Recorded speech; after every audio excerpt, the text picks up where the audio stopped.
বৌদ্ধ দর্শনের মূল উদ্দেশ্য কি? ঈশ্বরের অস্তিত্ব প্রমাণ করা, এটা তো নয়। আত্মার নিত্যত্ব প্রতিষ্ঠা করা, না। দুঃখের সম্পূর্ণ নিরোধ নির্বাণ লাভ করা, এটাই হচ্ছে সঠিক উত্তর। যে দুঃখের সম্পূর্ণ নিরোধ নির্বাণ লাভ করা। কেন বলেছেন? না, তিনি বলেছেন যে আমাদের সমগ্র জীবন, যে জীবনে কেবলমাত্র একটাই লক্ষ্য হচ্ছে দুঃখের নিবারণ করা।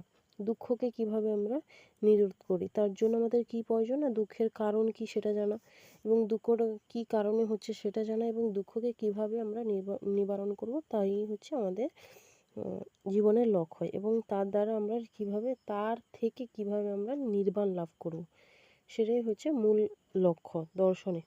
বৌদ্ধ দর্শনের মূল লক্ষ্য হচ্ছে নির্বাণ লাভ করা। চারটি যে আর্য সত্য আছে তার প্রথমটি কি? না, দুঃখ। প্রথমটি হচ্ছে দুঃখ। দুঃখ বলতে কি বুঝিয়েছেন?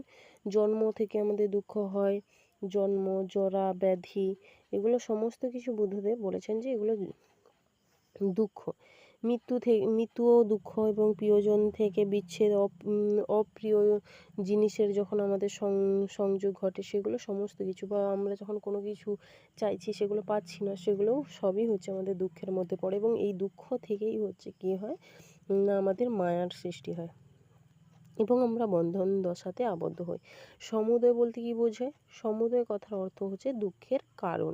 সমুদয় কথার অর্থটাই হচ্ছে দুঃখের কারণ, না, যেখানে দুঃখের উৎপত্তি বা কারণ হয়। বুদ্ধদেবের মতে এর মূল কারণ কি? তৃষ্ণা। আবার অনেক তৃষ্ণা 3 প্রকারের হয়।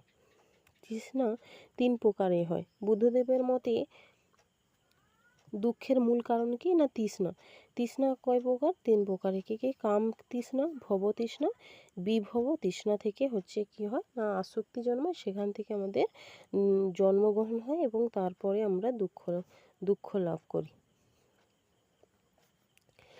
চতুর্থ আর্য সত্য কি? না, চতুর্থ আর্য সত্য হচ্ছে কি? নির্বাণ লাভ করা, যেখানে আমরা অষ্টাঙ্গিক মার্গের কথা বলা হয়, যেখানে সম্যক দৃষ্টি, সংকল্প, সম্যক বাক, কর্মান্ত, আজীব, ব্যায়াম, স্মৃতি, সমাধি, এই টোটাল হচ্ছে 8টি। যেখানে সম্যক অর্থাৎ এই যে 8টার কথা বললাম, এই 8টা সম্পর্কে আমাদের সম্পূর্ণ বা যথার্থ জ্ঞান থাকতে হবে, তবেই হচ্ছে আমাদের নির্বাণ লাভ সম্ভব হবে।